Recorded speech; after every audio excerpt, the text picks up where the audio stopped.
Halo, selamat malam semua menyaners dari seluruh penjuru negeri. Kita hari ini kembali lagi ke Atlantis Series yang ke-87 dengan judul masih dengan Sang Puspa Tajam. Yang pastinya, oh nih Om Agung ya, udah join ternyata.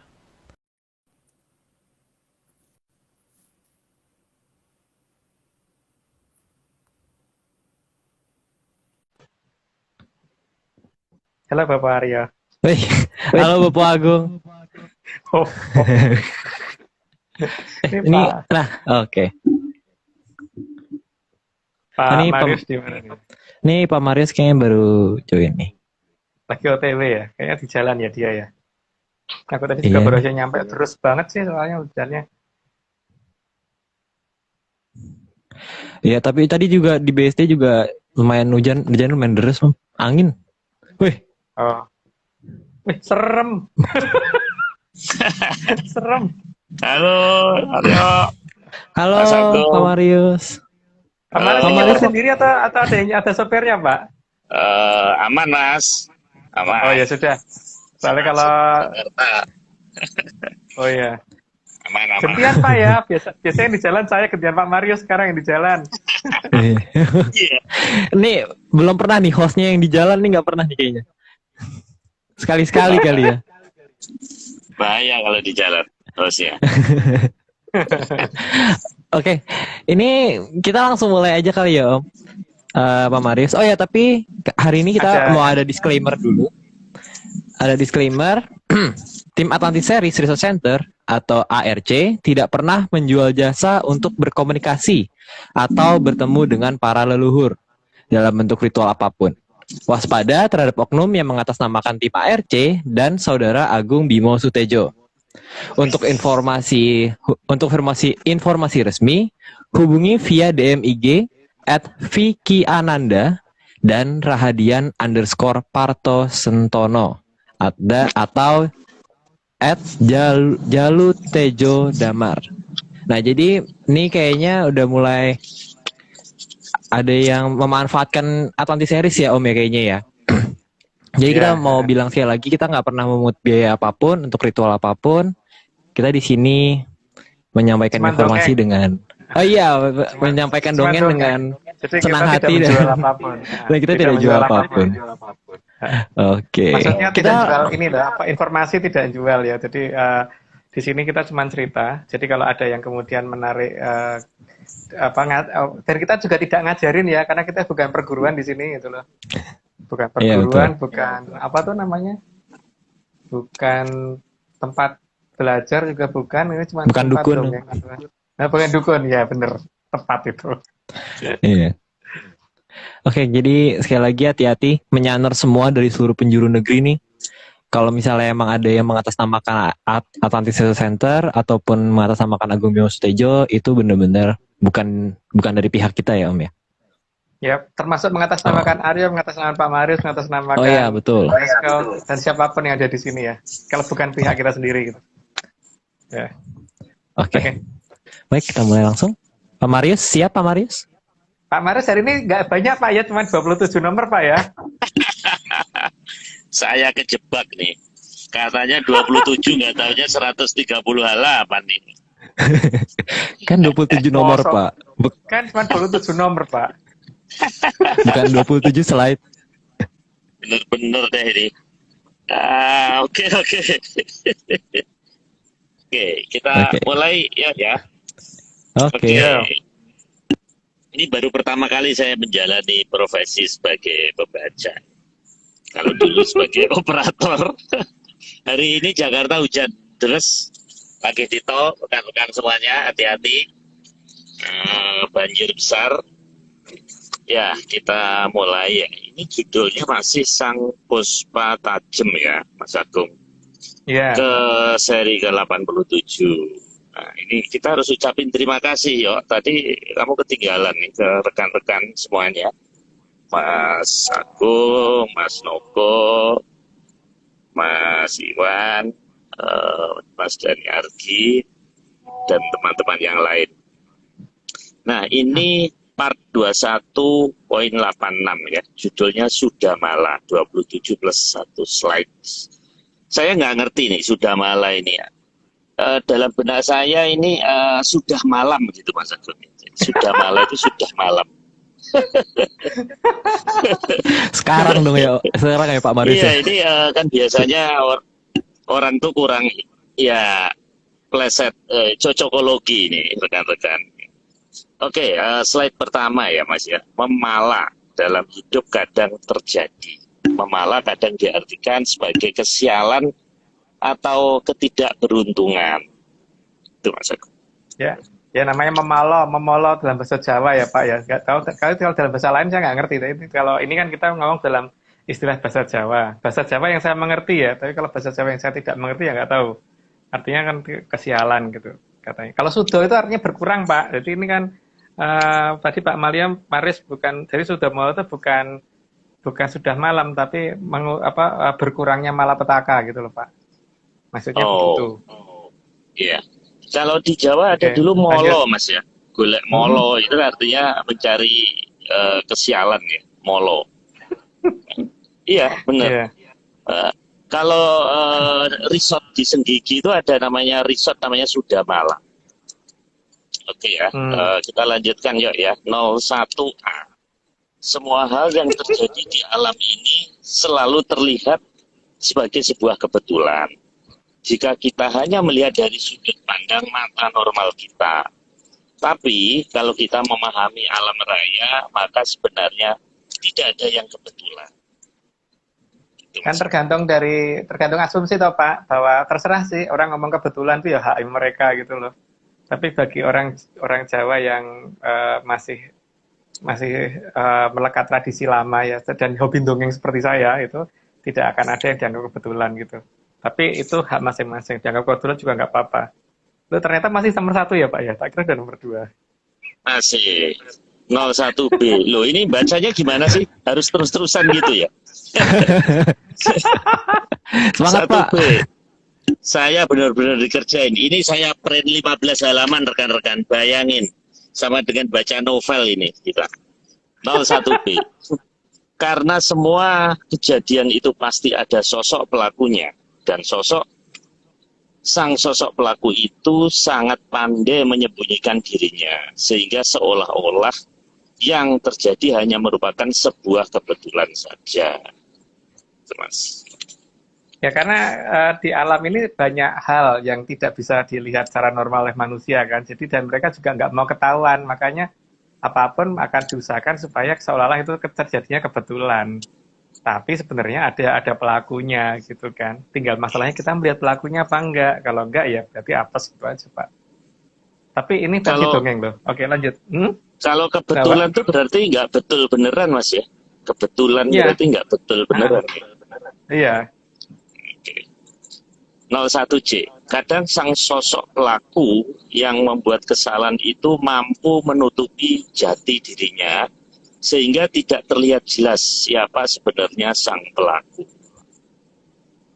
Ya, kayaknya nggak kasih penjelasan deh Pak ya, karena apa namanya, ini sudah cukup jelas lah. Jadi biar Pak Waris cepat selesai juga. Saya cuma mikir Mas ini, kalau nanti saya kencing gimana ini ya, 15 halaman ini ya. Oh, ternyata masih nomor 1 juga ya Pak ya. Masih. Spot Pak. 01D. Tapi ada juga sang sosok pelaku yang tidak mampu menutupi dirinya sendiri sehingga terlihat sangat jelas sosoknya. Ya itu ada juga karena apa? Kadang-kadang bukan hanya nggak bisa nutupin, tapi karena memang menampakkan dirinya sih Pak. Jadi karena pengen eksis juga itu mungkin. Oke lanjut Pak. 02. Bahkan kesialan kadang juga bisa sampai merenggut nyawa. Dan kejadiannya seolah tanpa perencanaan atau kebetulan. Nah, nggak bisa kasih penjelasan sih. Akhirnya nomor 2 ya Pak ya. Nomor 2. Setelah nomor 2 ya. Nomor 2 akhirnya. Oke, kita lanjutkan atau ada penjelasan masih? Nggak perlu Pak, malah nggak perlu. Oke. Biar cepat selesai Pak, ngantuk saya. Oke. 02A. Tingkat halus atau kasarnya suatu kejadian itu sangat tergantung dari tingkat logika makhluk yang menimbulkan peristiwa tersebut.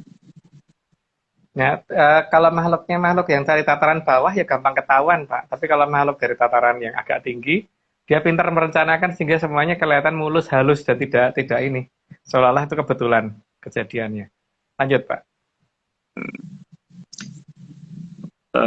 Tadi 02A ya Mas ya, sekarang 02B. Oh, Sehingga, masih nomor 2 ya. oh iya masih. Sehingga sangat banyak variasi peristiwa yang bisa dialami manusia. Kadang manusia tahu apa penyebabnya, dan kadang tidak tahu apa penyebabnya. Kadang ada yang bisa dicari dengan logika barat, tapi banyak yang tidak bisa dicari dengan logika barat itu loh, Pak. Misalkan logika barat pasti nggak bisa tuh mencari penjelasan tentang bagaimana bis pahala kencana bisa nyasar di hutan Grobogan, gitu kan, Pak? Contohnya itu gitu loh. Jadi tidak ada yang bisa dicari, tapi ada juga yang seolah-olah bisa gitu, seolah-olah. Tapi ya ternyata belum tentu bisa juga. Gitu. Lanjut, Pak. 02C. Kesialan bisa terjadi di mana saja, baik di dalam rumah ataupun di luar rumah. Waduh, saya masih di jalan nih Mas. Jangan nakut-nakutin nih Mas. Enggak, Pak. Enggak. Tidak ada yang menakutkan, Pak, di sini. Mungkin ini cuma dongeng kok. Ayo lanjut, Pak. 02D. Kesialan juga terjadi tidak hanya pada diri manusia saja, tapi juga pada apa yang dimilikinya. Sehingga manusia yang mengalaminya akan merasa kehilangan. Jadi kadang-kadang pada benda yang kita miliki ya. Jadi bukan hanya pada kitanya gitu. Contohnya tuh rumah kebakaran dan sebagainya. Itu kan berarti kita termasuk sial tuh itu kalau kehilangan seperti itu gitu loh. Atau bahkan mungkin bukan benda yang besar, tapi benda itu berarti banget gitu untuk kita. Misalkan buku tapi di buku itu ada tulisan-tulisan penting gitu. Ya gitulah. Lanjut, Pak. Masih nomor 2 ya ternyata, Pak ya. Oh masih. Kalau kehilangan wibawa gimana Mas? Itu juga kehilangan juga Mas. Ya termasuk, Pak, kalau selama kita menganggap itu merugikan dan bisa mengurangi keberuntungan kita, ya iya, gitu. Oke. Slide ketiga. Kadang peristiwa yang tidak baik terjadi pada saat yang mengalaminya justru jauh dari lokasi dan tiba-tiba mengalami kehilangan segala-galanya. Bisa aja kan pada saat kita pergi justru yang di rumah nggak jadi hilang semua gitu juga bisa kan, Pak. Atau ya pokoknya kadang-kadang yang justru malah yang jauh posisinya dari kita gitu. Yang kita jaga nggak apa-apa, yang jauh dari kita justru itu yang hilang, padahal seharusnya itu aman-aman aja gitu. Ya contohnya seperti di Australia waktu itu ada kebakaran sampai seperti itunya tuh, sawah mereka kebun mereka hilang dan sebagainya kan karena gara-gara itu. Ya gitu deh pokoknya. Lanjut, Pak. Sudah nomor 3 ya ternyata. Slide 3A. Kadang peristiwa tidak baik terjadi di luar pengetahuan kita dan dilakukan oleh sesama manusia. Ya, itu contohnya perampokan dan sebagainya gitu. Lanjut, Pak. 03B. Ada peristiwa buruk yang seolah terjadi begitu saja dan tidak bisa dihindari, namun kadang juga masih bisa dihindari. Ya tergantung dari kejelian kita ya. Tapi itu oke, lanjut aja, Pak. Nggak perlu diberi penjelasan. Baik, 03C. Kadang kejadian buruk dilakukan oleh sang sosok pelaku tunggal dengan menggunakan kekerasan dan bahkan menggunakan peralatan yang membahayakan. Oke, lanjut, Pak. Itu contohnya begal. Ya. Coba. Oke. 03D. Bahkan peristiwa buruk kadang kejadiannya dilakukan oleh sang sosok pelaku yang merupakan banyak orang. Dan anehnya, para pelakunya justru bangga. Nah, ini yang kadang-kadang kita bingung ya. Contohnya tawuran itu kan harusnya malu ya, tapi malah bangga ya zaman sekarang itu. Lanjut, Pak. 4. Bahkan peristiwa buruk kadang dilakukan atas nama negara terhadap pihak lain yang dianggap salah. Loh, ini kok ada negara segala, Mas? Ya, makanya ada perang besar itu karena itu toh, Pak. gitu ya. Tapi ini kan bisa antar negara, bisa antar negara dengan rakyatnya, bisa antara eh, kumpulan negara dengan kumpulan negara gitu kan. Akhirnya nomor 4 juga Pak ya, lanjut Pak. Akhirnya nomor 4B. Terkadang di 4, wilayah yang 4B, Mas. 4 apa? 4A ya. Oh ya ya, ini goyang ini tulisannya. 4A. Dalam peristiwa tersebut seringkali menggunakan peralatan yang tingkat efeknya cukup besar. Oke, nggak perlu dijelasin Pak, lanjut aja. Oke. 4B. Terkadang di wilayah yang entah berantah itu banyak kejadian yang melegalkan penumpasan atas nama negara. Lanjut aja Pak, biar cepat selesai Pak. Oke. 4C. Bahkan peristiwa tersebut terjadi atas dasar ketegaan dalam mengorbankan manusia atau orang lain yang dianggap tidak berharga. Politik kan Pak seperti itu. Tapi karena mereka tidak mengerti bahwa ada perhitungan di akhirnya nanti kan. Bahwa nanti akan jadi apa setelah mereka melakukan hal seperti itu tidak mereka hitung. Karena memang mereka nggak ngerti itu kan Pak. Lanjut Pak. Berarti di Atlantis itu ada hukum karma dong, Mas? Oh ada banget. Makanya mereka nggak berani melakukan hal yang di luar hal yang kewajaran itu nggak berani. Walaupun mereka teknologinya tinggi, mereka nggak akan sembarangan nyerang negara lain. Gitu, Pak. Oke, 4D. Lanjut, Pak. Sehingga peristiwa buruk bisa terjadi antara rakyat dan negaranya atau negara terhadap rakyatnya. Itu kayak di Kazakhstan baru-baru ini ya. Lanjut, Pak. 5. Ada juga peristiwa yang melibatkan dua negara atau lebih. Tentu saja hal itu akan melibatkan banyak orang dan banyak nyawa. Oke, lanjut aja, Pak. Akhirnya nomor 5, Pak ya. 5. Pastinya kejadian tersebut juga akan melibatkan banyak peralatan yang dianggap paling efektif untuk membunuh pada zamannya. Lanjut Terus, aja, Pak. Mas. Itu kan, lanjut aja. Karena dari gambarnya udah jelas kok. Oke. 5B, peristiwa buruk tersebut bisa saja terjadi dari langit serta melibatkan teknologi tinggi. Ya. Padahal seharusnya lebih bagus kalau dijadikan panci ya daripada jadiin kayak gitu, jadiin macan gitu lebih baik. Oke, lanjut, Pak. 5C, disadari atau tidak oleh manusia, teknologi yang paling dibanggakan pada zamannya ini akan memperluas dan mempercepat terjadinya banyak peristiwa buruk. Tergantung kan, itu seperti pisau kan, mau dipakai untuk apa? Kalau dipakai untuk potong sayur ya ada gunanya, tapi kalau dipakai untuk bunuh orang ya itu nggak benar, gitu Pak. Terus itu teknologi juga seperti itu. Lanjut Pak. 5D, karena keserakan manusia di zaman yang aneh itu sudah melebihi dosis, luar angkasa pun akan dijadikan ajang berlangsungnya peristiwa buruk tersebut.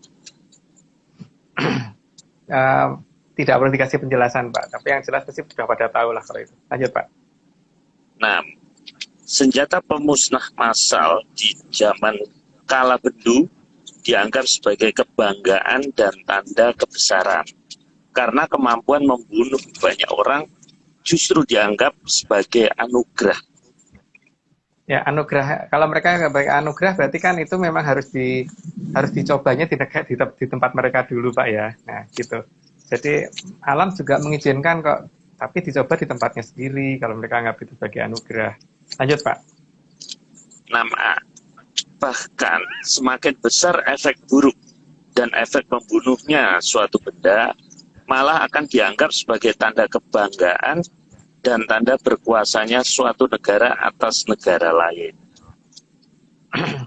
Karena konsepnya masih konsepnya buto kali Pak ya, kalau seperti itu. Jadi kalau membunuh dianggap sebagai kebanggaan itu kan kalau nggak buto apalagi gitu loh kalau menurut saya.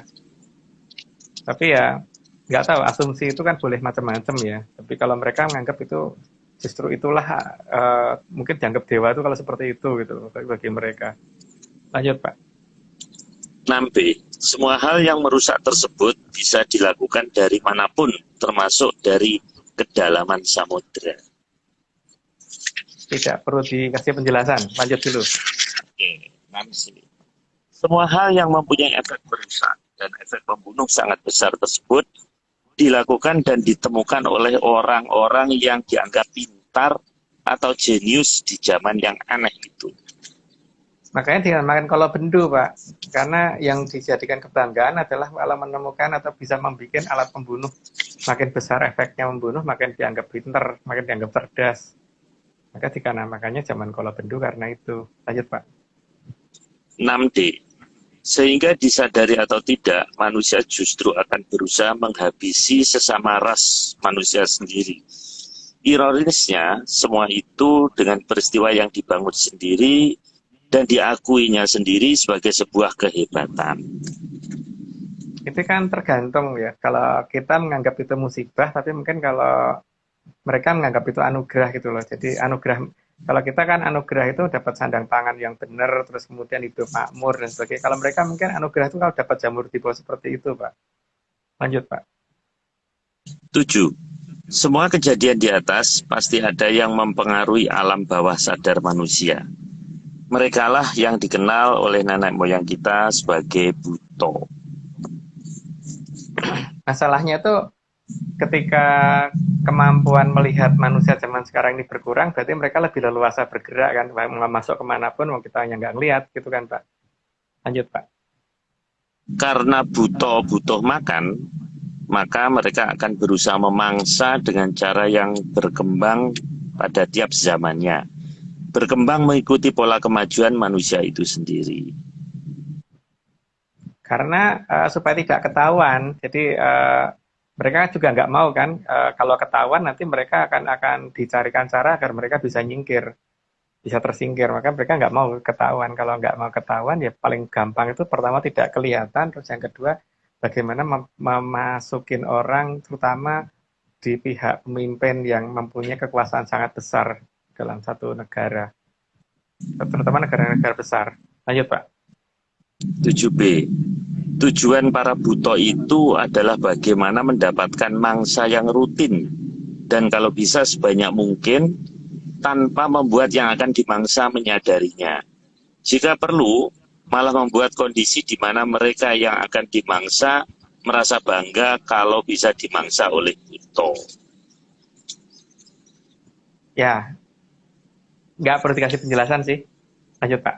Ya. 7C. Karena semua peristiwa buruk itu diatur oleh Sang Yang Batara Kala, sebab dialah yang paling banyak membutuhkan mangsa. Sang Yang Batara Kala tidak akan cukup kenyang hanya dengan memangsa ribuan manusia. Maka itulah perlu yang namanya Sudomolo di situ. Lanjut, Pak. 7D. Di belakang Sang Yang Batara Kala masih ada ibunya yang bernama Sang Yang Batari Durga, yang akan selalu setia membantu sang anak agar bisa selalu mendapatkan mangsanya. Karena keberadaan Batari Durga ini kalau menurut versi dongeng kita, Pak, itu menjadi sangat susahnya tuh karena ada ini gitu kan. Dan sayangnya beliau itu sudah pernah masuk ke alam kelanggengan sehingga walaupun di ruat tetap akan wujudnya dia tetap akan ada walaupun wujud dari umumnya sudah ada, sudah kembali, tapi tetap wujud Batari Durga tetap ada. Oh iya Om, Aryo? berarti itu bener ya Om, berarti yang Betari Durga itu kan katanya dia menikah dengan anaknya sendiri gitu, dengan Betara Kala gitu. Itu bener nggak sih Om? Ada kisah itu gitu. Kisah itu terserah yang ini ya, tapi kalau menurut dongeng kita enggak gitu Aryo. Oke. Berdasarkan dongeng kita loh ya, tapi kalau berdasarkan cerita orang lain mungkin aja bener gitu. Lanjut.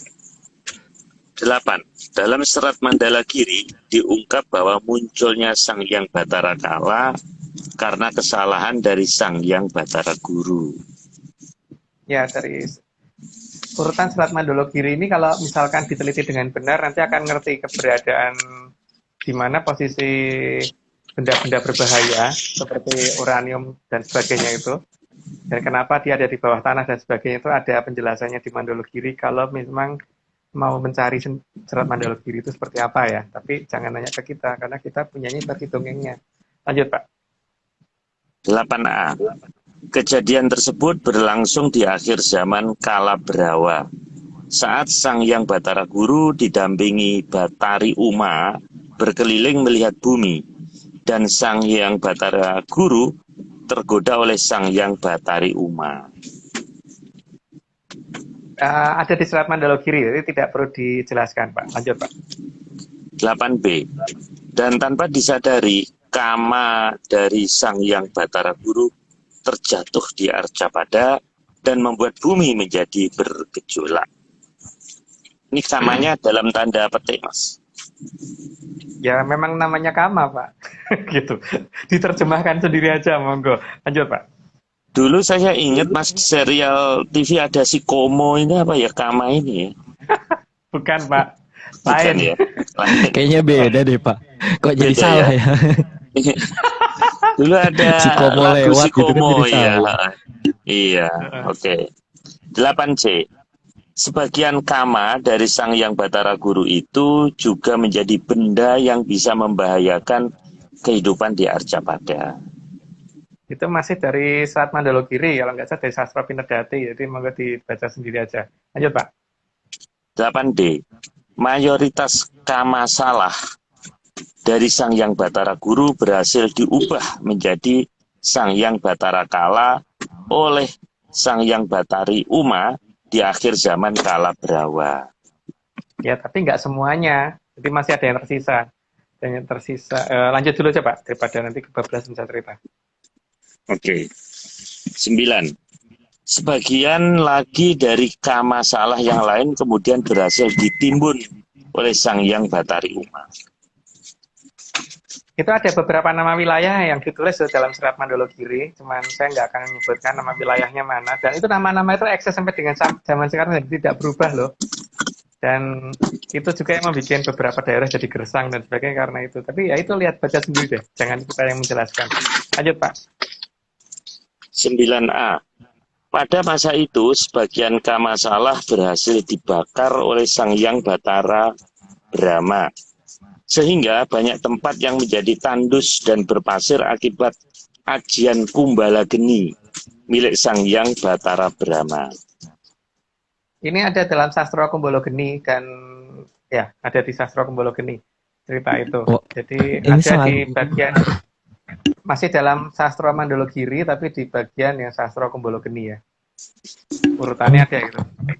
Ini berarti Ya, berhubungan Pak. juga sama sumber perangnya itu ya Om ya? Iya.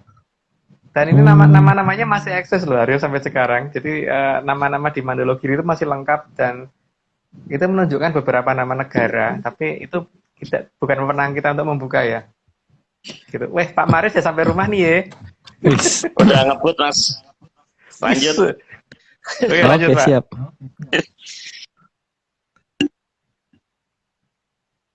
Halo, loh, kok muter-muter Pak?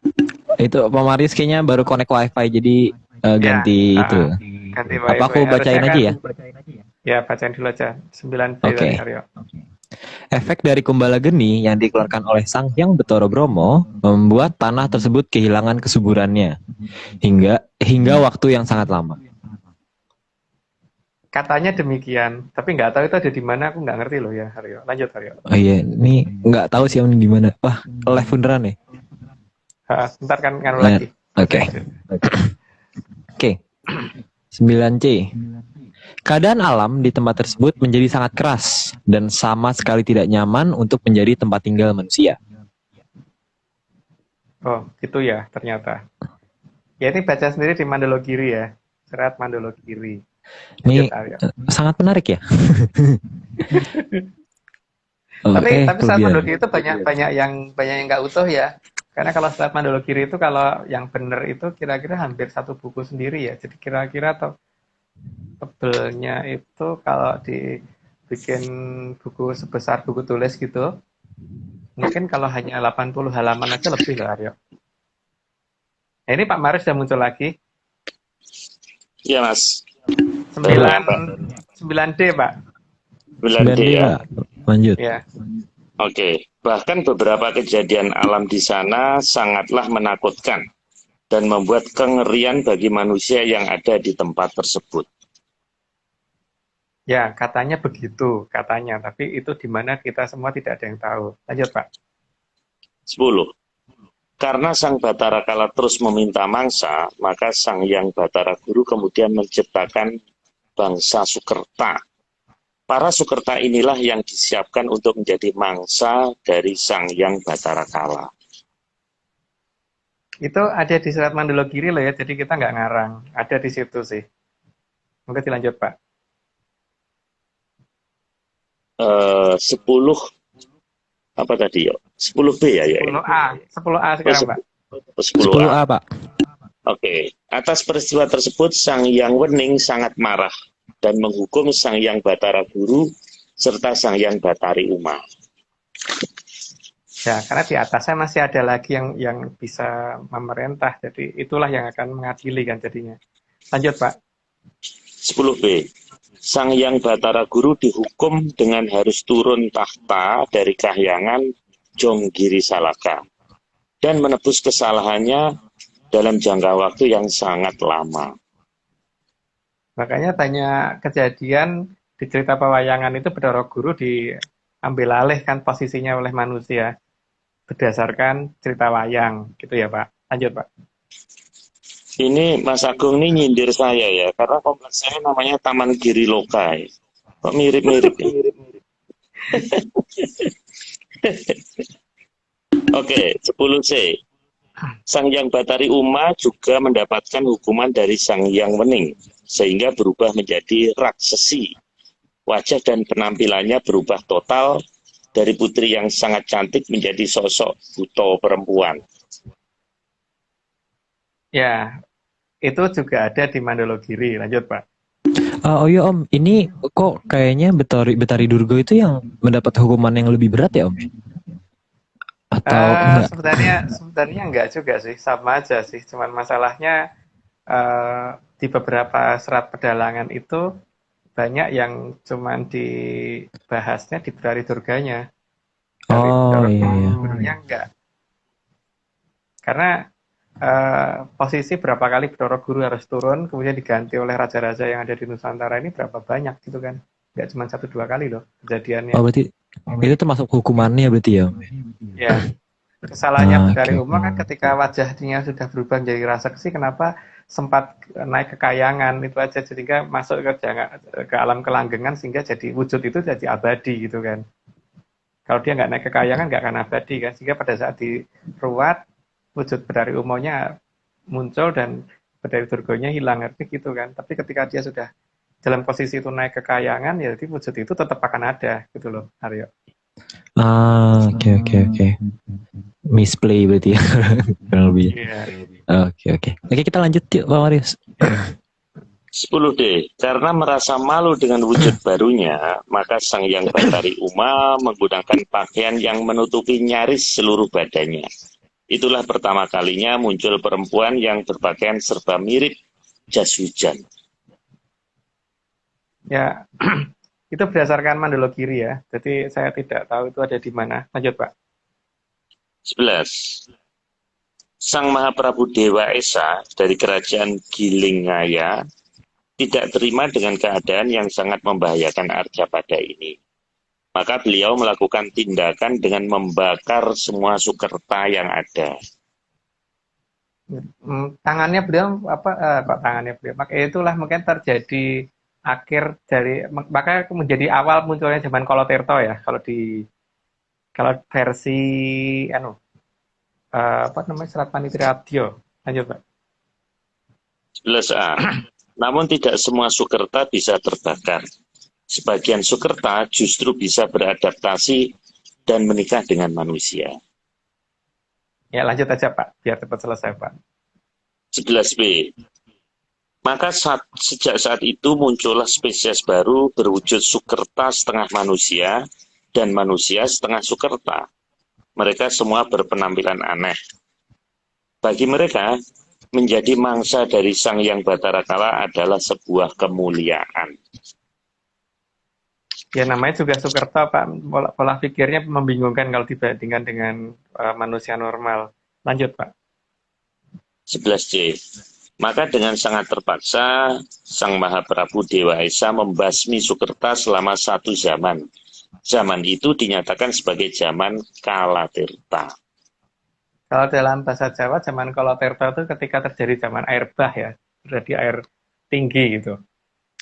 Tapi itu berarti tidak semua bumi terkena ya, hanya beberapa bagian yang harusnya berubah menjadi daerah yang ya daerah yang terendam air jadi apa sih kalau airnya sudah surut gitu kan pada tahu lah. Lanjut Pak. 12. Namun tidak semua Sukerta bisa terbasmi. Meskipun awalnya sedikit, tapi semakin lama semakin bertambah banyak. Dan ada yang susah terkendali pada beberapa wilayah Arcapada. Ya, bahkan ya mereka inilah yang nantinya akan membuat masalah dan timbul secara perlahan-lahan dan makin lama makin membahayakan. Dan kalau kita melihat dari posisi Sukerto itu kan paling gampang kalau kita melihat dari ininya ya, apa yang mereka lakukan gitu. Karena Sukerto pasti akan saling menghabisi sendiri gitu. Di mana ada itu kan kelihatan sebenarnya. Lanjut Pak. Oh ya Om, berarti aku mau make sure aja ya. Berarti ini Sukerto itu berbeda sekali ya sama yang ada di buku-buku atau dia pokoknya di internet lah gitu. Oh jangan Pak, jauh. Jauh banget ya. Yang aku baca di Mandologiri nggak seperti yang tertera seperti apa namanya seperti Lahir 5 gitu ya. Gitu enggak Enggak ya, enggak yang sama aku sekali tahu ya. enggak itu dengan data ya dasar data babat menyan kita beda jauh, mendekati aja enggak. Oke. Ya oke. Lanjut Pak. 12A. Bahkan kemudian beberapa Sukerta berhasil mempengaruhi manusia agar mengikuti pola hidup mereka. Tujuannya supaya menjadi mangsa dari Sang Hyang Bathara Kala, dan itu adalah sebuah kebanggaan bagi mereka. Makanya jangan menerima apa adanya Pak ya di situ. Harus menerima ada apanya. Dan karena kalau menerima apa adanya seperti itu yang terjadi. Kalau berdasarkan ini loh, cerita loh. Karena manusia itu kalau dilahirkan kan kita nggak pakai baju, nggak pakai apa-apa kan. Kalau kita menerima apa adanya ya kita sampai tua ya harusnya nggak usah pakai apa-apa gitu kan. Tapi kalau kita tidak menerima apa adanya kita harusnya ada kenaikan dari lahir cuman nggak punya apa-apa sampai punya apa-apa kan seharusnya. Jadi Harusnya sekarang kita masih di bawah Belanda. Om. iya, kalau kita menerima apa adanya ya seperti itu. Tapi kalau kita tidak menerima apa adanya, ya, kita bisa merdeka kan karena itu toh. Lanjut Pak. Ini Mbak Nuni Co ini komentar katanya laut kering jadi gurun. Ini mungkin tadi ngomentari zaman Kalatirta itu mungkin. Wah, saya bukan ahli geologi ya Pak, jadi saya nggak bisa memastikan jadi apa gitu loh. Iya, saya Oke tahu. Om. Kalau saya yang kering kantongnya Mas, kantong kering bukan laut kering. Wah, itu penyakit berbahaya gitu Pak. Oke, kita lanjut ya. 12B. Maka leluhur memberi garis batas kepada anak keturunannya agar tidak menikah dengan Sukerta. Hal itu dilakukan untuk menjaga kemurnian darah sebagai manusia tanpa tercampur darah Sukerta. Ya itu udah kelihatan kalau di Jawa kan orang itu kalau mau menikah harus melihat dari bobot, bibit, bebet gitu kan. Artinya ojo nampani saenake gitu loh. Jangan menerima apa adanya gitu. Yang penting itu. Lanjut Pak. 12C. Tapi tujuan leluhur agar menilai orang dari bibit, bobot, dan bebeknya. Perlahan menghilang tergerus ajaran untuk menerima apa adanya. Nah ya itu, kayak saya juga bingung ya ketika ada pernyataan menerima apa adanya. Aku nggak ngerti itu ajaran apa, dari mana saya juga nggak tahu. Tapi kalau di Jawa kan sepertinya tidak seperti itu ya. Tapi ya nggak ngerti kalau itu dianggap benar, itu hak yang akan menjalani ya. Kalau mau menerima apa adanya ya silahkan. Tapi kalau saya sih tidak menerima apa adanya. Lanjut Pak. Ini ada Mas Rama Pramudana, katanya dia jadi ingat mbahnya bibit bebet bobot. Mungkin lagi nyari ini Mas menantu mungkin ya ini ya. Oke. 12D. Sehingga banyak manusia yang akhirnya tercemar dan menghilangkan segala ajaran lama sebagai efek depan, bukan efek samping, yakni ajaran menerima apa adanya. Itu saya tidak tahu bagaimana, tapi eh, ada banyak orang yang sekarang menganggap itu sebagai kata-kata yang indah gitu loh Pak. Jadi saya nggak ngerti deh.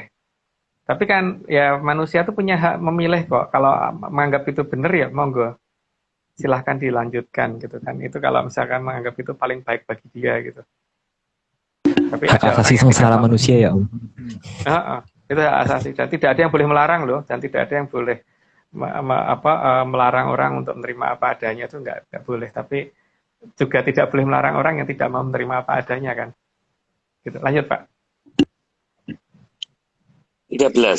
Sehingga membuat banyak orang menjadi serakah dan saling menerkam. Perasaan paling berkuasa dan saling menguasai. Dianggap sebagai suatu hal yang indah. Harusnya dikatakan sebagai hal yang indah pada waktunya. Jadi kadang-kadang bingung loh Pak. Kan dikatakan menerima apa adanya, tapi kok malah serakah gitu kan. Oh Terus iya, iya. ada istilah indah pada waktunya ya. Ya akan susah kalau menurut Babat Menyan, indah pada waktunya itu kalau orang berusaha ya. Kalau tidak berusaha tidak mungkin indah pada waktunya gitu. Indah pada waktunya itu pasti tidak menerima apa adanya. Yang jelas pasti begitu. Lanjut Pak. Mungkin indah ini nama orang, Mas. Jadi indah pada waktu. Ya Kan istrinya Pak ada Iwan. Istrinya Pak Iwan Oh, Mbak Indah. oh. Oke. 13A. Bahkan pemaksaan kepada hal yang tidak baik di zaman itu dianggap sebagai hal yang baik dan terpuji. Terbalik-balik Ya, ini, Mas ya. ya makanya dikatakan zaman edan Pak. Zaman beliau ngomongnya zaman edan. Tapi nggak tahu zaman edan itu kapan, saya nggak ngerti loh Pak. Lanjut Pak. Kalau edan itu kan, Mas, bagi orang. Jadi kalau di dunia orang edan, kita orang yang waras ini dianggap gila, Mas. Jadi ini Ya, kita kan bilang ada orang gila, itu kan menurut kita. Tapi di dunia orang edan, kita ini yang gila, Mas, dia yang waras. ya. Pak Maris ya sampai rumah aja masih pakai masker ya, hebat banget.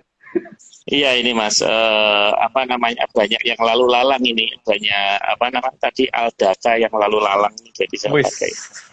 Waduh. layak di layak dicontoh itu Pak. Eh, Lanjut Pak. 13B, di zaman yang aneh ini dan baperan itu menjadi gila dianggap normal dan yang tidak gila dianggap melawan hukum kepatutan. Seolah ada jargon sesama orang gila adalah bersaudara. Nah itu Mas. Itu baru aja dijelaskan Pak Maris, nanti nggak perlu tak jelasin kan? Lanjut Pak. Oh, harusnya ini di mobil ya, ada tulisan Mas, stiker sesama orang gila dilarang menyalip gitu. Jadi kalau yang nyalip dia gila. Gitu. 13C. Bahkan semua media dan sarana sering digunakan untuk saling menghina dan saling merusak satu sama lainnya. Ya zaman sekarang kan makanya ya makanya ada peraturan ITE itu benar gitu loh. Kalau menurut saya loh. Lanjut Pak. 13D. Dan ketika manusia sudah sampai pada titik menemukan senjata pemusnah massal dan menggunakannya, maka disinilah kadewatan harus turun tangan. Karena ketika senjata yang digunakan sudah tidak bisa dihentikan dan bisa merusak segala-galanya, ya memang bukan ukuran manusia lagi yang bertindak, Pak. Berarti harus dari atas sudah. Jadi harus dari tataran kadewatan atau dari Bathara dari ke atas yang bertindak. Lanjut, Pak. 14. Karena sebagian dari kama salah yang gagal dimusnahkan oleh Sang Hyang Bathara Brahma berhubungan dengan api, maka di sini Sang Hyang Bathara Brahma yang pertama kali tersadar untuk mengambil tindakan. Ini apa Mas, ini hubungannya Mas? Kama salah dengan api ini. Karena Bathara Brahma waktu itu sudah berusaha menghapus seluruh kama salah itu. Tapi kan sebagian besar masih ada, sebagian masih diumpetin oleh Betari Durga, dan Betari Durga lebih tinggi derajatnya daripada Bathara Brahma. Makanya Bathara Brahma ketipu di situ, sebagian nggak kelihatan sama beliau. Dikemayan sama si Betari Durga soalnya. Nah ini yang kemudian ditemukan orang zaman sekarang menjadi barang rebutan dan barang yang menjadi pemusnah massal. Lanjut Pak. Kama salah ini kalau nyebutnya cepat jadi kamu salah. Boleh Pak. Yang jelas asal di depan kita jangan ada orang gitu. Jadi tidak ada yang merasa disalahkan gitu. Yang penting itu kan Pak. Iya. Terus apa namanya dalam cerita ini juga ada di Mandalogiri. Jadi urutan ceritanya ada. Makanya nanti ada beberapa sat yang disebutkan di sana, tapi itu berbeda dengan di istilah kimia. Tapi bisa dicari padanannya di kimia itu apa itu. Lanjut Pak. Ini Mbak Bonetli bilang katanya zaman sekarang banget. Mungkin ini Wah, jangan dihubungkan. nggak dihubungkan Jangan Mas ya. dihubung-hubungkan. Iya, jangan dihubungkan karena ini kita dongeng, Pak. Dongeng itu tidak ada hubungannya kan seharusnya. Nah, tapi kalau Oh, dianggap iya. berhubungan itu bukan kita yang menghubungkan gitu loh. Lanjut, Pak. Oh. Ini Mbak Bonet ini kan di Hong Kong. Mungkin di Hong Kong maksudnya Mas, bukan di kita, bukan di sini. Hmm. Wah, nggak tahu Oke. ya. Itu bareng sama Mbak Nuni loh di Hong Kong loh ternyata. Iya, itu tuh gengnya sana itu Mas. Yang ke lockdown nggak bisa pulang ke Tulungagung itu. Lo kan sekarang udah bisa pulang, Pak. Cuman kena ini toh, apa namanya? Karantina. Karantina 12 hari kan. Iya. Anak saya kena Omikron nih Mas. Oh ya, ini kasus 600 loh ini. Paling kasus Indonesia 600, 400 DKI. Jadi hati-hati teman-teman, waspada. Oke, Oh, iya. 14A. Karena peristiwa yang akan menghancurkan umat manusia juga berupa perang, maka dewanya perang, yaitu Sang Hyang Batara Indra juga harus bertindak. Karena pernyataannya kan bakal ono bedil muni ngadulogo ono ing Surabaya. Itu berarti kan pernyataan itu menyatakan bahwa dimulainya bukan dari alam toh, Pak. Tapi alam bergerak gara-gara ada bedil muni ngadulogo ono ing Surabaya itu kan. Karena disebutkan juga nanti bakal ono palwo udara kang macam-macam deh kalau dijelasin nanti tidak jadi ini dianggap menakut-nakutin orang gitu. Oh, namanya juga dongeng kok kan nggak perlu dipercaya. Ya lanjut Pak. Kalau di dewa Yunani itu namanya Apollo Mas ya, dewa perang itu. Di sini Batara Indra. Ares Pak. Ares, Pak. Ares ya. Oh iya iya iya, Ares. Sama ini, Pak. Kahyangannya sama-sama di Mars, Pak. Dua-duanya. Ares juga di Mars. Betul, Iya, Indra iya, juga di yang kayaknya di Mars. Suku Kayangan Aryo itu masih kaki Oh iya, Kayangan. suku kahyangannya. Ya. Oh ya Mars. Mars ya, bukan Marius ya, Jok ya. Waduh, Pak. Nggak tahu Boleh, sih, Pak, Pak. itu, Pak. Saya nggak tahu sih, Pak. Oke, Lanjut. 14B. Maka Sang Hyang Brojo Musti diminta menuntun Susuhunan Amangkurat Agung untuk bisa mengurangi akibat dari malapetaka yang akan terjadi nantinya. Sang Hyang Brojo Musti kemudian menitis ke kumaranya Susuhunan Amangkurat Agung. Sang Hyang Brajamus itu putra pembayan Bathara Indra kalau dari menurut versi dongeng saya ya. Dan senjatanya Trisula Wondo ya, bukan Trisula Wedo gitu kalau bagi saya loh. Tapi kalau orang nganggap mas senjatanya Trisula Wedo ya monggo aja gitu. Lanjut Pak. Kumoro itu apa Mas? Roh. Dalam bahasa yang halusnya roh. Roh dalam bahasa yang paling halus. Ini ada Amangkurat Agung ini. Amangkurat itu kan putranya Sultan Agung Mas. Iya benar. Benar. Karena yang kita terima begitu Pak. Oh ya, kalau dalam bahasa Jawa itu roh itu kan kadang-kadang disebut Atmo, Yetmo, Kumoro gitu loh Pak. Cuman dalam bahasa yang paling halus itu Kumoro. Ngomong-ngomong Amangkurat Mas, ini teman saya punya pusaka, katanya jahat banget pusakanya. Nah itu katanya pusakanya Amangkurat 4 atau berapa gitu Mas. Itu ngeri. Gitu. Jadi anak turunnya pada nggak sanggup. Nah, Mas Agung kalau mau komunikasi sama itu boleh nanti saya kenalin. Oh ya boleh Pak. Tak openane kalau memang kayak gitu. Iya. Katanya wah pokoknya nggak ada yang kuat lah pokoknya anak-anaknya nggak mau. Nanti saya baru inget nih kok ada kata-kata Amangkurat. Asal ini loh Pak, apa namanya? Asal setelah saya openi jangan diminta lagi. Saya openi tapi asal jangan diminta lagi. Tapi kalau diminta lagi ya mending aku nggak mau ngopeni Pak. Enggak Mas, nggak ada yang sanggup Mas. Katanya Ya, ular berwarna hijau gitu loh Mas. Bisa Bagus. berubah ular. Oke Nah, Mas, ya kalau gitu tak operani aja Pak. Kalau memang diberikan tak openi, tapi kalau nggak diberikan memang di TTP saya nggak mau. Lanjut Pak. ya nanti coba saya, karena dia nawarin saya juga nggak mau Mas. Gitu. Saya ngopenin uang aja Mas, bisa dibungakan. Mas. Oke, 14D. Dalam tugas tersebut memang diminta agar jangan mencegah keseluruhan jamur dipa. Tujuannya agar para sukerta membasmi sesama sukerta yang dilakukan sendiri oleh para sukerta atau dari sukerta oleh sukerta untuk sukerta. Sehingga saat perubahan zaman nantinya sudah tidak ada lagi para sukerta di Arcapada. Di sini jelas ya yang kita maksud Sukerto siapa ya. Cuman Demokratis banget ya Sukerto ini ya. iya kan aku tadi kan ngomong tuh Aryo, kalau untuk kita itu anugerah kan kalau kecukupan sandang pangan, dapat rezeki yang baik gitu, dan dapat keberuntungan dan sebagainya gitu kan. Kalau mereka dapat jamur dipo itu keberuntungan gitu loh. Kan namanya Punya juga Sukerto, jamur kan? dipo juga keberuntungan ya. Nah, punya jamur dipo dan jamur diponya muncul itu keberuntungan untuk mereka gitu loh. Wong yang nemukan katanya orang pinter, dan yang bisa membuat jamur dipo juga katanya orang pinter kok. Anugerahnya beda Oke. sama kita. Lanjut Pak. 14D. Hal itu dirancang agar tidak berbalik menjadi kesalahan dari pihak Sang Hyang Brajamusti akibat salah memberi contoh. Kadewatan memberi contoh tindakan yang penuh kasih sayang, bukan tindakan penghancuran atau pembunuhan. Karena justru kadewatan sudah menghilangkan kejadian pemusnahan massal. Jikapun ada kehancuran, itu karena akibat dan ulah dari Sukerta sendiri. Ya makanya seharusnya kalau sesuatu yang dari kadewatan itu tidak ada yang sifatnya ancaman. Seharusnya begitu ya. Lanjut Pak. 15. Agar Nuswantara tidak terlalu rusak, maka Sang Mahaprabu Kandiawan di zaman itu juga meminta agar kejadian munculnya Sang Jamur Dipa berlangsung jauh dari Nuswantara. Itu ada dalam Tantra Pagelaran ya.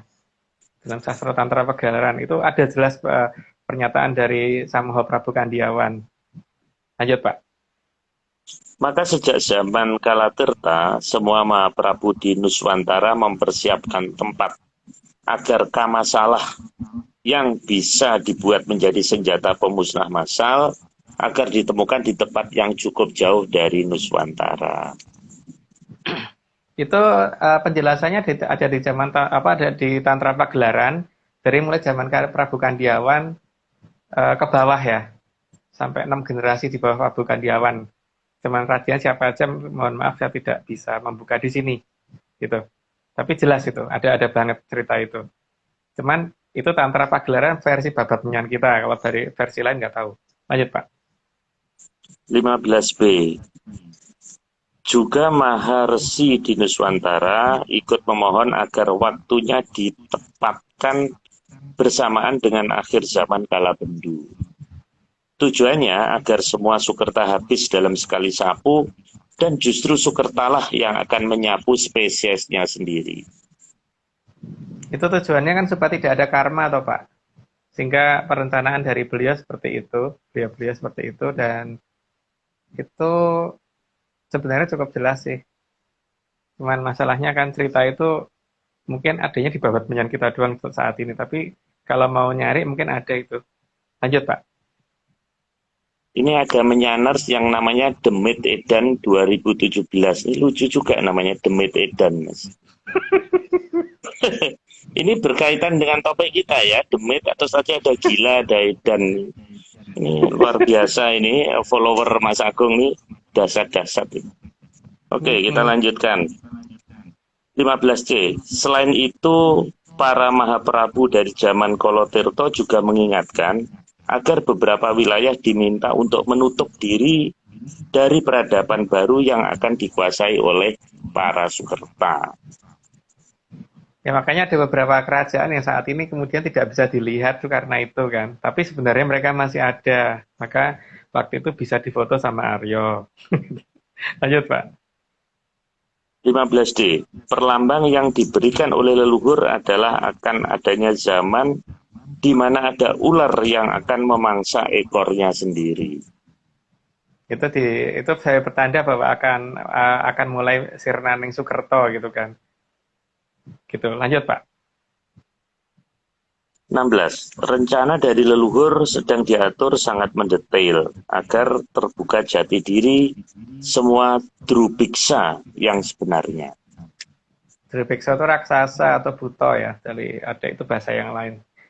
Jadi maksudnya supaya kebuka sendiri itu. Jadi tidak perlu kita harus ngolok-olok orang, tidak perlu harus nuduh-nuduh dan sebagainya. Dengan sendiri akan ketahuan bahwa oh ternyata dia buto atau gitu loh. Lanjut, Pak. 16A. Oh ya Om, ini aku mau ngingetin sekali lagi, mungkin ya mumpung lagi ngomongin Drubikso, kita ngingetin lagi nih di Instagram di sini kayaknya ada nih orang-orang yang terpengaruh Drubikso nih Om, jadi melakukan penipuan. Jadi kita mau disclaimer sekali lagi, tim Atlantic Series Research Center atau ARC tidak pernah menjual jasa untuk berkomunikasi atau bertemu dengan para leluhur dalam bentuk ritual apapun. Waspada terhadap oknum yang mengatasnamakan tim Atlantic Research Center dan Saudara Agung Bimo Sutejo. Untuk informasi resmi hubungi via direct message Instagram akun Vicky Ananda dan juga Rahadian_Parto Sentono atau Instagramnya Jalu Tejo Damar.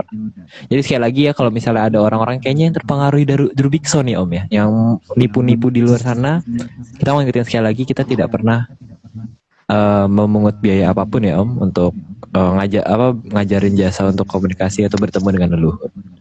Ya, dan kita juga bukan ngajarin orang ya, kita nggak pernah ngajarin juga loh ya. Jadi kalau ada yang mengajarin, kita tuh nggak ngajarin, kita bukan perguruan juga bukan dukun gitu masalahnya. Dan mungkin bukan hanya nama aku loh ya, mungkin kalau namanya Pak Maris dicatat, mungkin namanya Aryo atau namanya Heskel atau namanya siapapun yang ada di sini ya. Hati-hati aja, karena sudah mulai ada sih. Lanjut. Oke. Sebetulnya gampang, tinggal ditanyakan aja saat Zoom langsung. Kan nanti Zoom bisa tanya langsung ke Mas Agung. Ya, iya kan Mas Agung ya? Karena mungkin Zoom itu 3 bulan sekali toh Pak. Terus kemudian ditambah dengan ini toh, di Zoom sendiri kan juga kalau ada pertanyaan yang terlalu detail kan tidak mungkin bisa saya jawab di lokasi di situ ya Pak ya. Karena ada beberapa yang memang kita berhak merahasiakan kan Pak. Karena ya tidak mungkin kita buka semuanya toh untuk orang lain gitu. Ya. Gitu loh Pak masalahnya. Oke, kita lanjut ya. 16A. Rencana adu Sukerta bukan adu domba dilakukan dengan memanfaatkan kamasalah yang tersisa agar para Sukerta saling menghabisi sesamanya. Jadi bukan dewa yang salah loh ya, tapi mereka sendiri yang melakukan itu gitu loh. Bukan manusia, bukan dewa yang salah, mereka sendiri. Nah, wong pengen ngono kok gitu ya, wis dituruti gitu kan. Lanjut, Pak. 16B. Leluhur juga sangat memahami bahwa para Sukerta justru akan sangat bangga dengan tindakannya. Bila bisa diadu tanding dengan mengorbankan nyawa mereka. Sehingga perlu dibuatkan arena, meski yang pasti juga tanpa juara. Ya makanya itu Pak, makanya kan ada yang namanya disebut Timbuling Ukara Ina itu bakal ngawontenaken bedil muni ngadulogo ana ing Surabaya. Gitu kan. Kang Samyogung perang pupuh dan sebagainya. Itu kan panjang kata-katanya. Tapi itu jauh dari Nuswantara. Lanjut. 16C. Leluhur juga sangat paham bahwa para Sukerta akan menggunakan segala sumber daya yang ada, termasuk kamasalah dari Sang Hyang Batara Guru. Ya, karena mereka memang hobinya itu, Pak. Jadi ya, karena mereka hobinya saling mukul, ya berarti kan segala hal yang kira-kira bisa dipakai untuk saling menghabisi akan mereka gunakan semua. Dan untungnya masih ada peninggalan Batara Guru waktu itu gitu loh. Lanjut, Pak. 16D. Harapan dari para leluhur nantinya agar kamasalah dan Sukerta bisa musnah secara bersamaan. Tetapi jikapun ada Sukerta yang lolos dan selamat, diimbau agar mau mengikuti pola pikir manusia dan kadewatan. Ya karena memang pola pikirnya beda, Pak. Pola pikirnya kan kalau manusia tuh nggak begitu gitu. Jadi ya memang aneh sih, memang aneh. Ya sudah, makanya sebenarnya seperti itu. Lanjut aja Pak. 17. Sebelum semua peristiwa di atas berlangsung, Sang Hyang Batara Wisnu akan memberikan beberapa pertanda. Di antaranya adalah bulan yang purnamanya berlangsung selama 3 hari pada setiap fasenya. Itu kayaknya udah terjadi ya, cuman kalau kita benar-benar mau mengamati loh. Tapi ya kalau orang astronomi ngomong itu tidak 3 hari, tapi kalau saya tuh melihatnya 3 hari sih purnamanya. Lanjut Pak. 17a. Sang Hyang Batara Wisnu juga telah sejak lama mempersiapkan siapa yang harus melakukan tugas mulia ini. Maka 3 kerajaan besar diminta untuk turut berpartisipasi dalam kelangsungan jangka tersebut. Ya, salah satunya yang berhasil difoto Aryo. Aryo hebat soalnya. Lanjut, Pak. Loh. Atas perintah Bapak Agung kok. Yes. Lanjut Pak. 17b.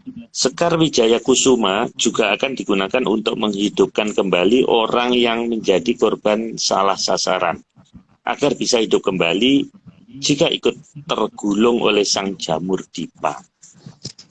Sekar Wijaya Kusumonya Bathara Wisnu loh ya, bukan Sekar Wijaya Kusumo yang sembarangan loh. Lanjut Pak. Saya nanam di pot atas itu mati Mas, Wijaya Kusumanya Mas. Wah lah kok begitu Pak, mungkin kurang ini ya.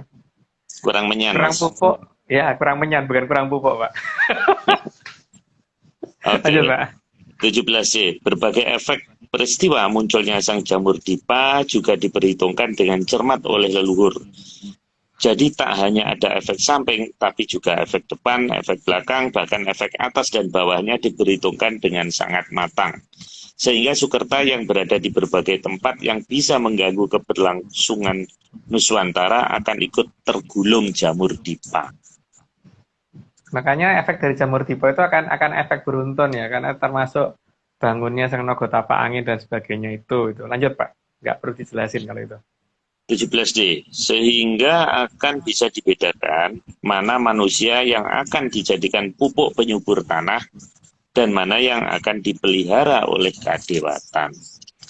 Ini harusnya bukan manusia sebagai pupuk penyubur tanah, Pak. Mungkin salah tulis ini. Harusnya Sukerto yang akan dijadikan pupuk penyubur tanah itu ya. Bukan manusia lah ya. Jadi saya ralat dulu di sini karena ini mungkin salah tulis. Oke. Lanjut, Pak. Oke. 18. Guncangan yang sangat besar akan mencapai seluruh penjuru dunia. Ya karena efek Jamur Dipa tadi, Pak. Efek anugerahnya mereka gitu loh, bukan efek anugerahnya kita. Lanjut Pak. Happy banget ini Om ya. Orangnya Iya. happy banget. Kan kalau untuk orang yang senang main trampolin kan nggak perlu punya alatnya, itu goncangannya ada kan bisa tinggal lompat-lompatnya aja. Oke, Gitu. kita lanjutkan. Pak. 18A. Di sebagian wilayah yang entah di mana guncangan tersebut malah akan menjadi sesuatu yang menyenangkan. Ya karena perbedaan tanggapan, perbedaan asumsi antara bencana dan anugerah itu tadi, Pak. Jadi ya itu dianggap anugerah untuk mereka kok. Jadi mereka anggap menyenangkan gitu loh. Kan ada orang yang hobi perang dan sebagainya gitu kan, Pak. Lanjut, Pak. Mas Agung, ini yang ikut join obrolan kita ini ada 141. Untuk menghargai mereka Mas Agung, nanti tolong ditunjuk 2 dapat kaos ya. Tapi nggak usah nanya, karena ini terlalu banyak itu. Kita masih berapa halaman lagi ini, jadi Mas Agung tunjuk aja. Siapa yang aktif ngobrol di kolom chat itu langsung aja ambil 2 Mas Agung. Nanti biar Pak Aryo, Maris saja Mas Pak, saya nggak bisa scroll ya Pak. Mungkin Pak Maris atau Aryo aja deh. Oh ya, boleh. Bantu ya. Pak Maris. Oke Pak. Pak Mario 1 kali Pak. Saya 1 ya. Iya. Oke. Saya juga sambil baca ini. Oke. Terus 18B. Namun di wilayah lain yang juga entah di mana, guncangan akan terasa sangat menakutkan dan menimbulkan kondisi yang menyedihkan. Ya kalau tanah bergerak itu bagaimanapun juga pasti ada sesuatu yang akan rusak itu kan Pak. Sehingga ya itulah yang seharusnya dihindari. Tapi lucunya ada yang nganggap orang itu tuh adalah anugerah gitu kan, ya embuh gitu loh. Memang ya beda cara berpikir. Lanjut Pak. 18C. Bahkan di beberapa wilayah, naiknya air laut karena segoro munggah daratan akan menjadi hiburan seru bagi yang bisa memanfaatkannya. Untuk orang yang sering selancar air kan mungkin kalau tantangan cuma 1 meter, 2 meter, 3 meter kan mungkin udah biasa Pak. Berarti mungkin mungkin ada yang menginginkan kalau 100 meter gimana ya gitu loh. Tapi kalau saya sih nggak mengharapkan sih. Lanjut Pak. Namun di beberapa wilayah yang dikuasai Sukerta, tentunya segoro munggah daratan bukan menjadi hal yang menggembirakan bagi mereka. Ya itu tergantung mereka sih mau dimanfaatkan untuk apa gitu. Lanjut Pak. Mas, ini segoro munggah daratan ini sama dengan kere munggah bale nggak Mas? Beda Mas ya? Beda. Kalau Beda segoro ya? kan air kan laut Pak. Oh. Kalau kere munggah bale kan itu ya itu istilahnya Pak Maris lah. Diartikan di sini saya nggak enak untuk ngomongnya. Pansos Mas ya, panjat sosial lah. Ya. Oke, 19. Karena para dewa pasti akan bersikap adil dan mengajarkan penilaian terhadap hukum yang benar. Ya, jangan cuman kalau salah sedikit salah sedikit harus jadi salah banget gitu kan. Benernya banyak kalah sama salah sedikit gitu. Lanjut Pak. 19A. Sehingga pola timbangan seperti pada gambar ini bukanlah keadilan yang sebenarnya. Apabila jika dianggap sebagai perwujudan kasih dan cinta, karena jelas tingkat jomplang atau kemiringannya. Nah, tapi juga tergantung orangnya juga Pak. Kalau ini dianggap adil seperti ini ya terserah sih yang menganggap itu benar ya monggo gitu. Tapi kalau kita ya enggak gitu. Lanjut Pak. 19B. Seharusnya manusia bisa menimbang dengan beban yang sama, bukan menimbang dengan beban yang berbeda. Ya kalau mengimbang itu kan yang arahnya ke bawah dengan yang ke bawah gitu. Jadi batu dengan batu atau besi dengan batu gitu. Bukan batu dengan balon gas gitu kan Pak. Balon gas kan geraknya ke atas. Batu geraknya ke bawah ya pasti jomblangnya terus gitu. Nggak bisa ditimbang seimbang gitu. Lanjut Pak. 19C. Agar sesuatu yang baik bisa bergerak ke atas dan tidak dibandingkan dengan yang bergerak ke bawah.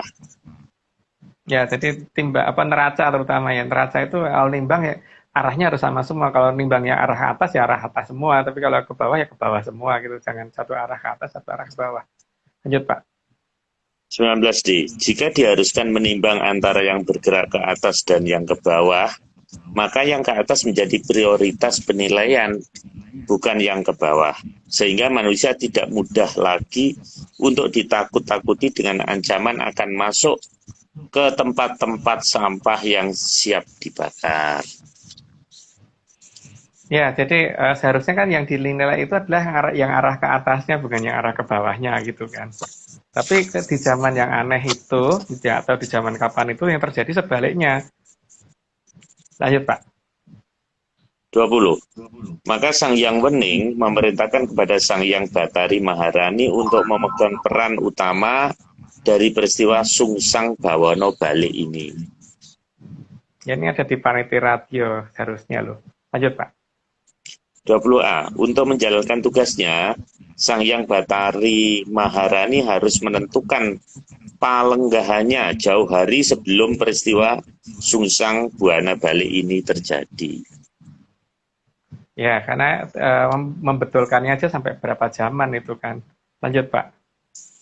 20B. Setelah Sang Hyang Batari Maharani menemukan palenggahan yang dianggap tepat, maka beliau memberitahukan kepada Sang Hyang Batara Ismaya tahapan-tahapan tugas yang akan dilaksanakan. Karena beliau di atasnya Bathara Ismaya, makanya beliau bisa memerintah Bathara Ismaya. Lanjut Pak. 20C.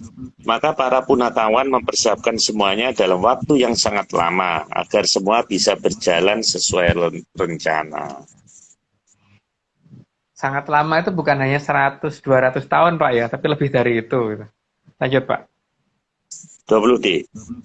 Salah satu yang dipersiapkan adalah menjaga semua pertanda agar semua pertanda muncul secara bertahap dan semuanya muncul sesuai dengan urutan waktu yang tepat dan akurat. Sesuai yang sudah dijangka sama Sri Adi Joyoboyo seharusnya begitu Pak ya. Lanjut Pak. 21. Agar pihak yang ditunjuk bisa melaksanakan tugasnya dengan benar, maka beberapa pusaka akan dipilih untuk memperkuat Sang Tunjung Seta dalam melaksanakan tugasnya. Di antaranya adalah pecut Sang Sumandiman. Tapi bentuknya nggak seperti itu ya seharusnya ya, karena pecutnya Bathara Wisnu itu bagus banget gitu. Lanjut Pak. Ini di Babat Reog juga ada Mas, pecut Samandiman ini Mas. Ya, Mungkin memang mengambil terkenal. ya mengambil nama ini gitu ya. 21A, salah satu pusaka yang juga akan dibawa oleh Sang Tunjung Seta nantinya adalah Sang Sumelang Gandring. Bentuknya berupa keris lajer atau kurus tanpa pamor atau dikenal sebagai pusaka kelengan. Kelengan Pak, saya kelengan itu tanpa pamor, hanya hitam aja. Itu namanya lurus ya, bukan kurus. Pusaka lurus, tadi bukan Pak Maris bacanya kurus. Jadi lurus tanpa pamor, terus bentuk mungkin orang kalau ngeliat jelek banget gitu loh. Itu kan hampir mirip dengan Joko Piturun kan. Kalau Joko Piturun kan juga gitu tanpa pamor, lurus, dan ya kelengan juga. Teman besinya kan Purosani. Kalau ini ada deh gitu. Ya saya nggak tahu Bang itu kayak apa aja belum bisa membayangkan. Lanjut Pak. 21B, agar bisa muncul dari lengkehing jamur dipo, maka menurut serat kuno dikatakan bahwa Sang Tunjung Seta akan menaiki kuda sembrani. Itu ada di seratnya Sri Adi Joyoboyo ya. Jadi ada pernyataan itu bahwa makanya ini nanti malah bisa dipakai untuk membuktikan bahwa kuda terbang yang di atas KPU itu hoax atau enggak gitu loh Pak. Nanti yang hoax siapa? Yang menyatakan itu hoax atau memang foto itu hoax gitu kan. Karena di Jongko ada kok bahwa kuda putih terbang itu nanti akan muncul dari lengkeng jamur dipo. Gitu. Lanjut Pak. Ini yang gambar yang Aryo ini Mas tayangkan ini sama dengan di flyer ya Mas ya? Aduh, kalau Iya, kalau mirip, Pak. lihat flyer hilang semua saya. Mirip Pak, iya Pak. Iya, yang digambar Mas Dani Ardi gitu. Emang gambarnya pasti top Pak. Iya, gambarnya bagus banget. Oke, 21C. Kuda sembrani akan mendatanginya bersama dengan pusaka yang dianggap perlu dibawa pada saatnya tiba menjelang puspa tajem. Ya, tapi itu berarti ada beberapa ciri-ciri Pak ya. Ciri-ciri pertama ketika tanah Jawa pas kalungan wesi gitu kan. Ciri-ciri pertama itu kan. Nah, sekarang dilihat aja sudah kalungnya sudah jadi belum sih gitu kan. Ciri-ciri utama itu kan. Kalungnya sudah jadi belum gitu. Itu dulu. Yang dimaksud dengan kalungan besi itu bukan sarungan besi ya, jadi kalung tidak sampai kaki, jadi kalung itu hanya sebatas kepala, atau hanya sebatas ibu kota gitu kan. Terus setelah itu juga harus dilihat, wesi ngangklang jagat sudah muncul belum gitu juga ya. Bukan aluminium ngangklang jagat loh Pak ya, yang dikatakan beliau itu. Tapi wesi ngangklang jagat itu sudah ada dulu belum. Itulah, setelah itu baru jamur dipo akan muncul. Setelah jamur dipo muncul, baru itu akan muncul gitu. Itu kalau berdasarkan ini ya, berdasarkan jangkaning para luhur yang di babat menyan kita gitu. Tapi kan orang lain mungkin punya interpretasi sendiri, monggo gitu. Lanjut Pak. Itu Cina itu kan sedang membuat ini Mas kereta api sampai Iran, bahkan nanti bawah laut sampai Kanada, sampai Amerika juga. Nah, apa mungkin itu juga Mas yang kalungan besi itu mungkin. Pertama pernyataannya tanah Jawa Pak ya, tanah Jawa kalungan besi. Pernyataan pertama itu ya, tanah Jawa kalungan besi, jadi bukan tanah lain, bukan benua Asia kalungan besi, bukan. Terus yang dinamakan kalungan itu berarti bukan sampai kaki Pak ya. Kalungan itu hanya di sekitar kepala sampai dada kan Pak. Kalau Pak Marius pakai kalung kan masuk kalungnya sampai kaki Pak. Iya. Jadi tidak mungkin kecuali kepalanya di kaki ya. Kecuali kalau kepala semua, Pak. Ya, kepala Kerjanya semua kepala bisa. semua. Jadi Ya, kalau kepala semua ya udah kalungannya sampai ya, sampai kaki, sampai ujung ya. gitu. Gitu, Mm. Pak. Tapi ciri-ciri itu harus muncul dulu, Pak. Dan ciri-ciri ini sekarang kita lihat aja. Tanah Jawa kalungan besinya kita yang paling gampang dilihat itu kan, Pak. Mm. Oke, Oke, lanjut, Pak. 21D. Untuk sementara, kuda putih Seberani dititipkan di Atlantis. Makanya kadang-kadang sempat muncul kelihatan di Waduk Malahayu dan sebagainya itu ya memang ada itu kuda gitu loh. Terus sempat kelihatan di atas KPU dan sebagainya gitu. Lanjut, Pak. 22. Sementara itu, kekuatan dari 3 kerajaan besar yang selama ini dianggap sudah hancur dan punah akan muncul dan membantu tugas dari Sang Tunjung Seta. Ya, nanti ini juga untuk membuktikan bahwa yang menyatakan Atlantis itu sudah nggak ada itu mereka tuh benar atau hoax gitu kan. Ya, kalau saya ngomong mereka masih ada. Nah, yang hoax saya atau mereka nanti akan kelihatan di situ juga, Pak. Lanjut, Pak. 22A. Karena begitu banyak jumlahnya yang akan terlibat dan dilibatkan, hingga terlihat seperti berjuta-juta lampion terbang. Ya, karena makanya digambarkan Kadyo Gatotkaca Mayuto Yuto gitu kan, Pak. Lanjut, Pak. 22B. Sehingga banyak yang akan melihat bagaikan jutaan Gatot Kaca yang melayang-layang. Ternyata aku kecepatan. Jadi dilanjut aja, Pak. 22C. Selain itu juga tertulis bahwa Sang Tunjung Seto membawa banyak lelembut yang akan membantunya mengubah semua keadaan yang ada. Mungkin tidak perlu dijelasin deh, karena definisi lelembut itu macam-macam ya. Kalau Pak Maris mungkin perempuan yang cantik itu yang yang lembut-lembut itu lembut. Iya, Untuk Pak Marius. Mas. Kalau Ini jangan nakut-nakutin, ini makin malam. Saya di luar ini, Mas. masa Pak Marius takut ya orang mungkin. Lanjut, Pak. 22D. Semua lelembut yang bertugas akan dikendalikan oleh makhluk yang berbentuk aldaka. Dan Aldaka ini bukan termasuk lelembut ya seharusnya, cuman mereka mengkemayankan diri sehingga nggak kelihatan. Lanjut, Pak. 23. Agar irama penyelarasan alam bisa berjalan dengan benar, maka digunakan gamelan Sang Guntur Laut. Agar semua peristiwa tetap terkendali dalam irama garis komando. Saya tidak ngomong gamelan yang ada di keraton loh, Pak ya. Tapi ini gamelan Kaendran yang saya tahu gitu loh. Yang saat ini harusnya ada di Atlantis bukan di wilayah kita gitu. Lanjut, Pak. Semua terah aldaka akan menjadi kunci terjadinya perubahan zaman.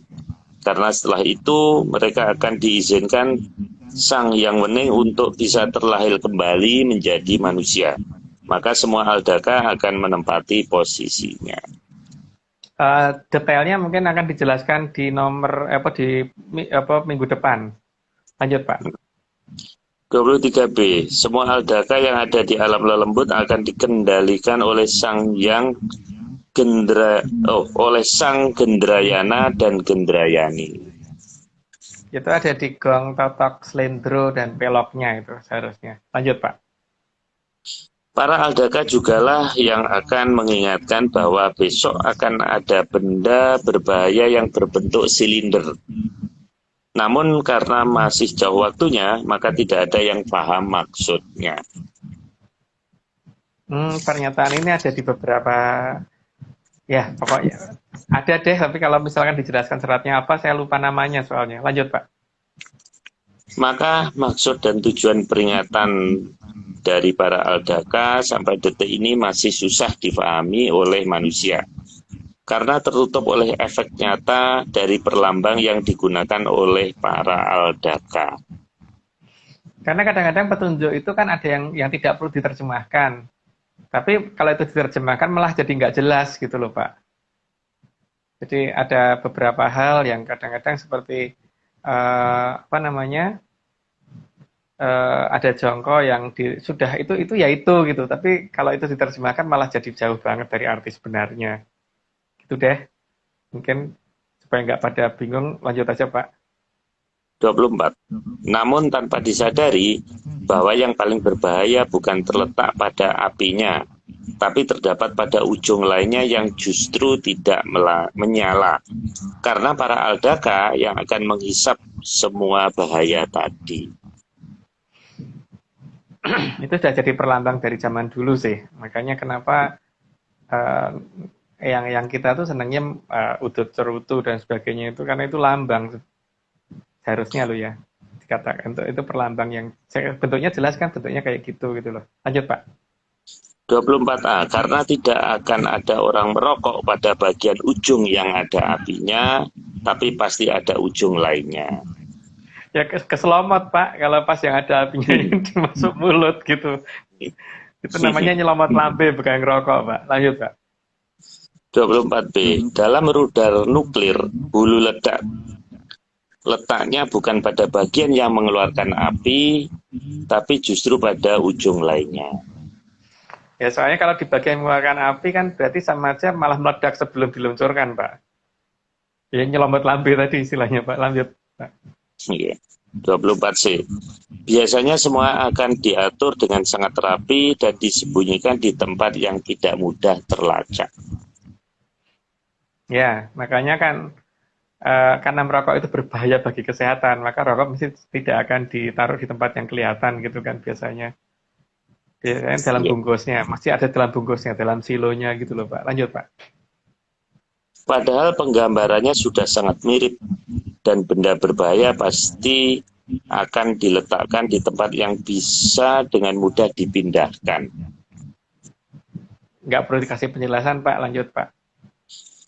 25. Dan aldaka sangat sadar bahwa mereka akan menjadi korban saat menghadapi sang jamur dipa. Karena memang mereka memang harus melakukan pengorbanan seperti itu untuk melindungi manusia yang ada Pak.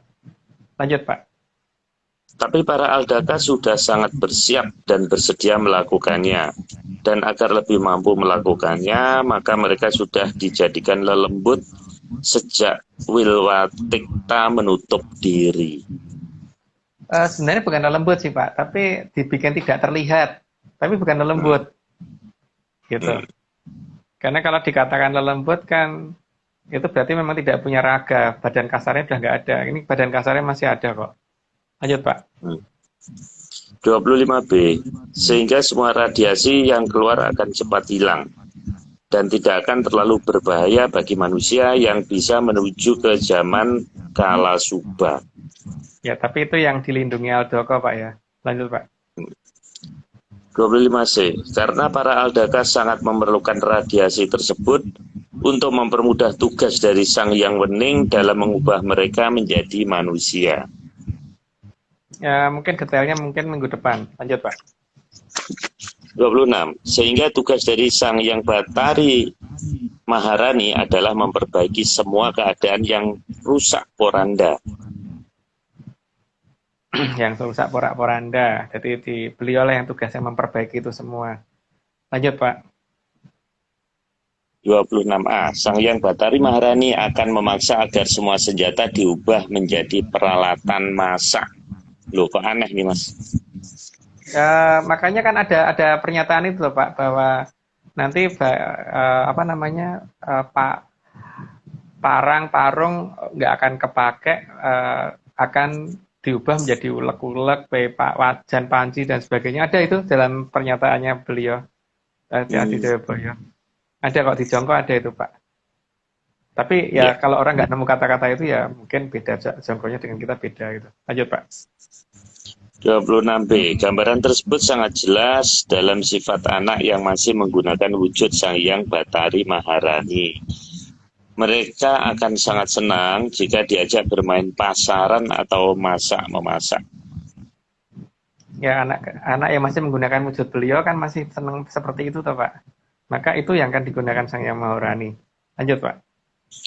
26C. Telah digambarkan oleh Sri Aji Jayabaya bahwa besok ada zaman di mana semua senjata akan diletakkan dan diganti dengan peralatan masak. Ya karena itu lebih berguna. Lanjut Pak. Bener juga Mas. Contoh. Pesawat F-35 jadi panci kan bagus toh Pak. Iya. Dan itu Daripada Mas. Mas Ya, Agung sudah pernah ke PIK dulu, Pantai Indah Kapuk itu contohnya. Itu panci lebih diminati daripada senjata canggih, Mas, karena masakannya enak-enak di sana, Mas. oh iya bener Pak. Ya pernah saya kepikir masakannya enak-enak itu. Iya, Mahal-mahal ya Pak. Ya, iya tapi mahal. mahal-mahal. Ya, betul. Dan dicari orang. Tapi kalau senjata pemusnah massal nggak dicari orang, yo. Betul Pak. Ya, ada yang nyari Pak, ada yang nyari tapi nyari Soekarto Pak. Ya, Oh jadi iya, seperti Lo itu. kan mereka kan yang bikin, yang nyari apa? Mereka nyari, bikin dan kemudian mencoba terus kemudian ini menggunakan untuk Korban. saling menghapus ya, untuk saling menghabisi sendiri gitu. Lanjut Pak. 26D. Dalam menjaga kelangsungan dan ketentraman alam raya, maka Sang Hyang Bathari Kanestren juga akan ikut membantu Sang Hyang Bathari Maharani. Ya, karena sifatnya kan perempuan nanti Pak yang akan bekerja. Makanya kan akan ada satrio yang selah bawane kadya wanodya itu karena seperti itu. Lanjut Pak. Wah, akhirnya terakhir 27. Sedaya cacahing bedil mriyem palwa udara saatomipun saha parung keris bakal tanpa karya ginantya ulek-ulek campur bawur gandrung-gandrung ing lulurung andulu gelung rawuhipun samirana arsa andamel kamulyaning Tribhuwana. Ini saya metik dari serat apa ya lupa namanya, tapi ada itu kata-katanya itu persis seperti itu. Artinya apa? Itu sudah mengenal kata atom loh Pak ya. Sudah ada kata itu loh. Iya ya. Ini serat kuno loh Pak. Jadi ada kata-kata atom tuh ada, bedil ada, meriam ada, palwa udoro itu juga udah ada penjelasannya. Gitu ya Pak ya. Iya. Oke, akhirnya Pak Marius berhasil Mungkin- membaca 27 Iya. nomor. Saya kejebak ini. Mas ini mungkin dari kacang atom itu juga ada ya di sini ya. Kacang atom. Beda Pak. Beda atom Beda beda. ya. Iya. Kalau minggu depan mungkin nggak banyak Pak, cuma 15 nomor Pak. Tapi nggak tahu 15 nomor ngeprank apa. Diputer Mas, diputer. Saya mengamankan cash flow Atlantis juga. Oke. Oke, Ya. Mas ini saya pilih Mas Jalu Tejo Damar.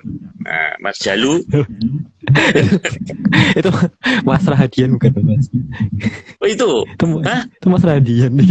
Mas Radian. Pak Marius, ini ada yang usul supaya Pak Marius nggak ini apa buka maskernya katanya. Oh iya, minggu depan, Bentar aja. minggu depan saya buka masker. Giginya Mantap. lagi perawatan Mas. Oh, oke. Oh ini itu, Oke. oh itu Mas Radian toh, Mas Jalu itu. Iya.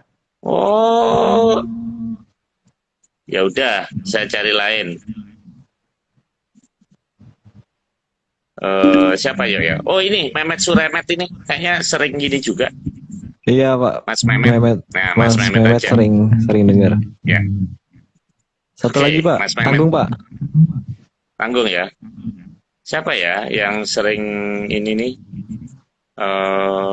Siapa ini? Siapa ya? Mas Bri Agus sudah dapat belum Mas? Belum kayaknya Pak. Mas Bri Agus saja. Dua, Oke. sip. Nanti menghubungi siapa itu? Aryo aja ya. Oh ya berarti Iya, boleh Aryo, ke, ya. ke langsung ke IG ini aja ya, IG Atlantis Series ini. Mana sih? Nanti Mas Mehmet Mas siapa tadi? Pak Marius? Mas Mehmet. Mas Mehmet Suremet silakan. Oh ya Pak Marius error. Silakan kontak ke Atlantis Series ya buat alamatnya. Oh ya, ini sekali lagi nih saya tidak bosan-bosan untuk mengingatkan Sebentar, dari template-nya. Oke. Ini disclaimer sekali lagi teman-teman semua, teman-teman dari seluruh Atlantis pengikut Atlantis Series. Tim Atlantis Research Center tidak pernah menjual jasa untuk berkomunikasi atau bertemu dengan para leluhur dalam bentuk ritual apapun. Waspada terhadap oknum yang mengatasnamakan tim Atlantis Research Center atau saudara Agung Bima Sutejo ataupun tim Atlantis Research Center lainnya. Untuk informasi resmi, hubungi via DM Instagram Vicky Ananda dan juga Rahadian_Parto Sentono atau Instagram Jalu Tejo Damar. Oke. Sekian. Terus terima kasih buat Mbak Deno, Bu Rusti, yang sudah membantu membuat gambar dan sebagainya gitu. Tentu. Makasihnya masih panjang. Terima kasih semuanya, Pak Kerabat Menyan, dan thank you juga Om Agung. Hari ini topiknya asik banget. Dan juga naratornya walaupun sudah hilang. Bos Marius, semoga lekas sembuh anaknya dan semoga sehat selalu.